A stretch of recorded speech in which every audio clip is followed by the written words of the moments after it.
जय जगन्नाथ सांग माने मो झिली मो चैनल को स्वागत करुच्ची। आज मु आपण मानक देखैबी माछ बेसर जोड़ा कि ओडिया घर समस्त फेवरेट होची माछ बेसर। समस्ते खाइबा को पसंद करती माछ बेसर। तो सेतिपाई मु आज आपण मानक गोटे सुंदर रेसिपी नहीं कि आसी जोड़ा कि होची माछ माने माछ मसला। तो मो रेसिपी रे देखिचंदी किंतु आज रेसिपी आपण माने देखिबे माछर बेसर जोड़ा कि बहुत बढ़िया टेस्ट। एमिति जदि माछ बेसर हो जाए ताहले आमर खाइबाटा दी गुण बढ़ी जाए, माने खाइबाटा दी गुण हो जाए। आम जेतिकी खाउचंदी तार क्वांटिटी अनुसार आम अधिक खाइबा। यार स्ट्रक्चर देखि जानी पारुथबे एटा केते सुंदर देखा जाउची। तो खाइबा को मते बहुत बढ़िया लागुची। तो थरे एई भली माछ बेसर करिकि देखंतु, आशा कर समस्त को भल लगे। आज माछ बेसर माने तो बहुत भल देखा जाउचे, जेमती भल देखा जाउचे सेमती खाइबा को मध्य बहुत जुसी जुसी होइची, अल्प टिके जूस रही। तो खंडे आंबुल मध्य पड़ी। चलतु सांग मन देखा। Welcome to my channel Jhili's kitchen को स्वागत करुच्ची। आज मु बनाइबी माछ बेसर। चलतु से मु पाखापाखि 1 किलो माछ नहीं जाइची। एडा होची रोही माछ। रोही माछर को मु भल भाबरे सफा कर देइची। ता देहरु काटी भल भाबरे सफा करी ता देहरु आमर थिबा जेकोसी मैला ताकू भल भाव सफा करी ताकू गोटे पूरा गोटे जगह को आनी देछि। सेथिरे 1 चामच हलदी गुंड पकईदेवी। तापर आमर स्वाद अनुसार 1 चामच पकईबी। 1 चामच आमर लुण जो कि स्वाद अनुसार लुण पकई देवा। यही लुण हलदी गुंड दे माछ को भल भाव एमती मैरिनेट कर रखिबा। आपणक स्वाद अनुसार लुण देबे, आपणकर लुण क्वांटिटी अनुसार। तो 1 किलो माछ को मु जेतिकी लुण देछि सेटा माने ठीक रहिबो। तापर तरकारी मध्य रहिबो। एही माछ को भल भाव एपट सेपट करी गोलाई देबा, जेपरि कि आमर हलदी गुंड ता सहित आमर हलदी गुंड आ लुण भल भाव मिसी जिवो। आकु किछि समय एमती मेरिनेट करी रखिदेबा। मेरिनेट करी रखिदेबा द्वारा एही माछटी भल भाव ता देह ता माछ भीतर को भल भाव लुण हलदी माने पसिकी तार टेस्टटा बहुत भल रहे। सेति पई ताकू भल भाव करछि।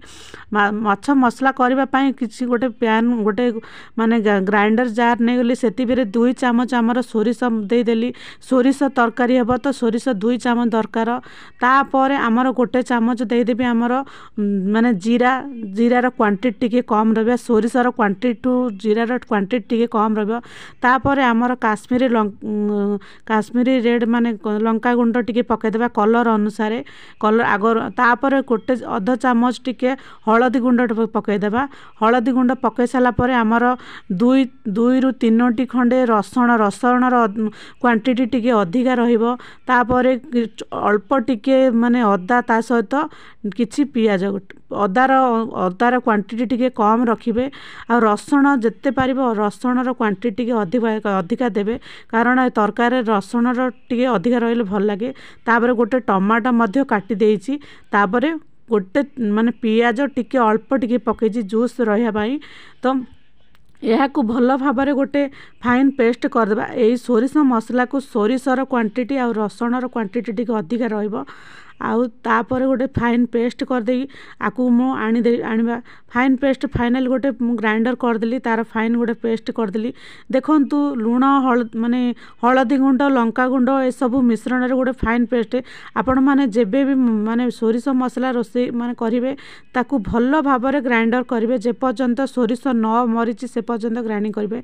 तापर गोटे कड़ाई बसैतिली। कड़ाई रे किछि तेल देइतिली। तेल देइकी 2 लेखाए माछ भाजी देबा। 2 लेखाए माछ भाजिबा द्वारा आम माछ भांगी न थाए। तो मु ए कड़ाई रे मते सहज लागे, सेति मु 2 करी भाजे तो भांगी न थाए, अल्प समय भितर होइता। देखंतु त ए माछ को अल्प करी भाजिबे। एपट सेपट टिके रेड हैला पर्यंत भाजिबे। फाइनली मोर अधा अधि माछ मोर भल भाव भाजी हो गला। तापर पकईदेली पियाज रे किछि तेल देकी पियाज पकईदेली। पियाज रे किछि पंच फुटण देदेली। आमर सोरिष टिके पान मधुरी टिके बाटी रखी थिबा आमर मसला आमर जो मसला जो बाटी रखी थिलबे सोरिष मसला ताकू भल भाव सोरिष मसला को भल भाव देई भल भाव कषि देबा। ए माने जाल को सीम रे रखिबा, कारण सोरिष मसला अधिकांश पोड़ी जिबार संभावना थाए। सेति पई ताकू सीम जाल रे सोरिष मसला को धीरे धीरे भाव में चलाइबा। फाइनाली देखंतु धीरे धीरे भाव चलैला परे तेल ऊपर को उठी तार माने मसला भल भाव में कषि हो गलानी। सो सोरिष को अधिक समय कषिबा किसी दरकार नहीं, अल्प टिके कषि देला परे सी फाइनाली हो गलानी। तापर देखंतु पानी देई देला परे भल भाव में फुटीगला परे मु भाजी रखिथिबा आमर माछ को पकईदेली। माछ को पकईदेला परे किछि समय एपट सेपट एमती घांटी देबा। जाल को टिके सिम रे रखिबा, कारण एही माछ गुड़ाक भल भाव में जेमती सिझिकी भल भाव में होई परिबो, सेतिपई जाल को टिके सिम रे रखिबा।